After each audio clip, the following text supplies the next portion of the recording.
And most importantly, whatever you do in this life, it's not legendary unless your friends are there to see it.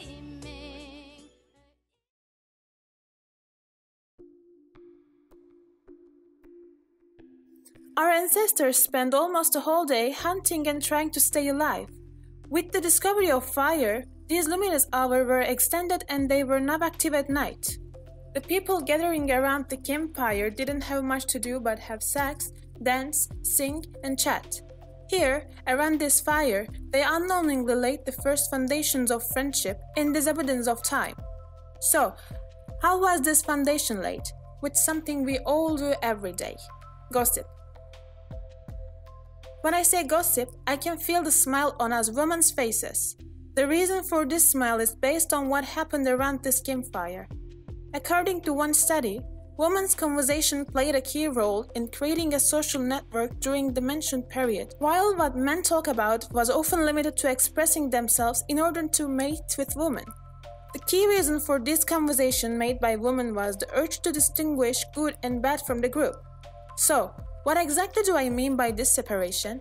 Let me explain as follows.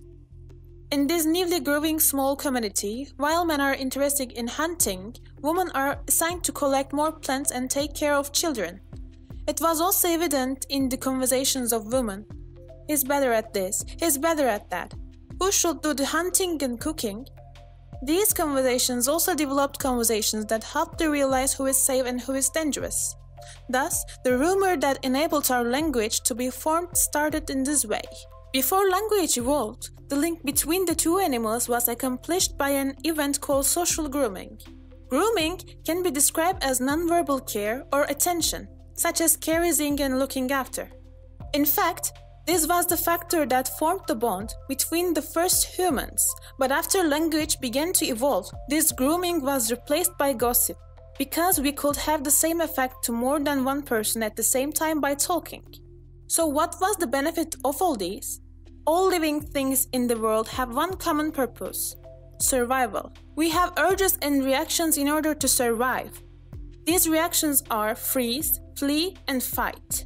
In any difficult or dangerous situation, we give one of these three vital responses by controlling our hormones.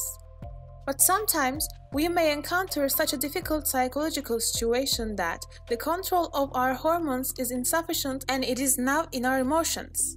We may not be able to overcome the influence of this excessive emotion and make the right decision. At this point, human beings become a social entity. A friend or relative can make the decision that will save you from this difficult situation without being under the influence of the heavy emotions you experience.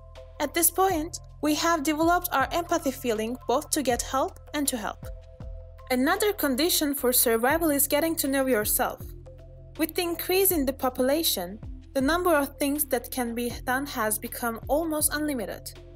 The only condition to survive is not to hunt well or to have a beautiful body anymore. As the ages progressed, as humans evolved, their needs and abilities increased, and these increase led to diversification of people. Therefore, we have now emerged from one type of person and evolved into unique individuals. The talents of all of us, what we can do, are different now. So everyone's style of survival differed from each other. Finding or creating your own role among these diversities, determining what style of survival will be the key role of this journey. The best way to get to know yourself is to be able to express yourself. Humanity has found hundreds of ways to describe itself or something throughout history. Art comes first. Every artist's work is full of what he wants to tell. But we are not all artists, and it may not be enough to express ourselves with only our work. To whom can we express ourselves at the most necessary time? Of course, to our best friend. To get to know ourselves, we first need to know what we want. It can be a little difficult to know what we want because what we can do has been limitless. First of all, we need to find out what we don't want. And this needs to be honest. If we are not honest, we may think that we want the things that are imposed on us and are expected from us. Or we can accept the things that we actually don't want. A deep, Honest conversation helps us recognize, understand, and guide ourselves.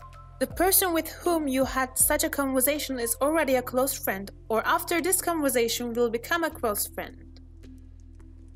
Friendship is something that arises from human selfishness. The only reason we are a social entity is our urge to survive. Making friends, gossiping, all the things around this campfire, has been the key factor that sets us apart from other animals. It is these relationships we establish that help us get to the top of the food chain. The meaning of friendship is different for anyone. For me, friendship is for growing each other, to support each other on the path of becoming the people we want to become. I always wanted to raise awareness in people. I tried different ways for this. Telling you these things is one of them. If my close friend did not support me on this road, I probably could not be the person I want to be. There are a handful of people whom we spend our limited days in this world together.